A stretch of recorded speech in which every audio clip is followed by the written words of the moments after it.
So something very interesting happened today. I had a client show up, and this client I didn't know by their name.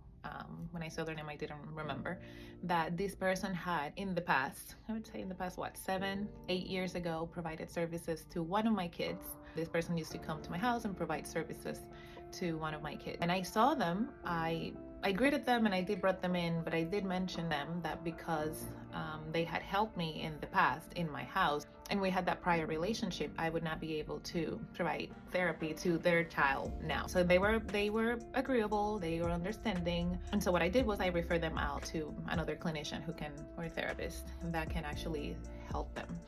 And this made me think, because the work that person did with my child was so important, right? Like the amount of work that went into them coming to my house, and I'm acknowledging that that is their job, but they did a good job, right? So they supported my child when they were little, and so now when it would have been my turn to I wouldn't say to return the favor, right? Because it's not a favor, that was their job then, but speaking in that way, right? Like now that it would have been my time to return the favor, I really wasn't able to do that.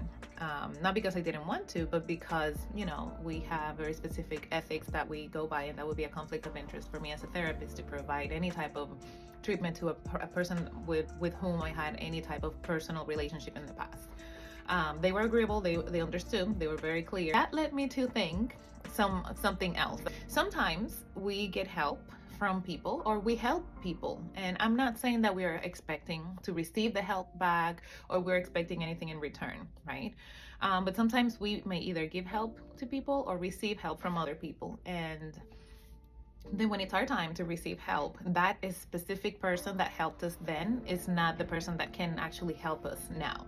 It may not be because they don't want to, it may be because there are other circumstances that prevent them from doing so.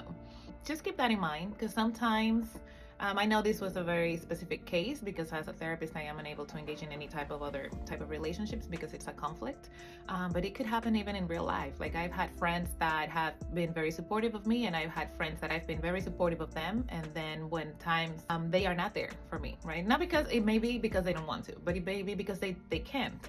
So sometimes it's good to think about that, just like do in the moment what you can for anyone, but don't ever expect anything in return, because you never know, right? Like life might bring you back a client, a person as a client that you already helped, and you may not be able to provide that support for them, but life may also bring people back into your life that you've helped or that have helped you, and you may not be able to reciprocate in the same way that they have in the past, or that you have, they may not be able to reciprocate with you, and that is okay, because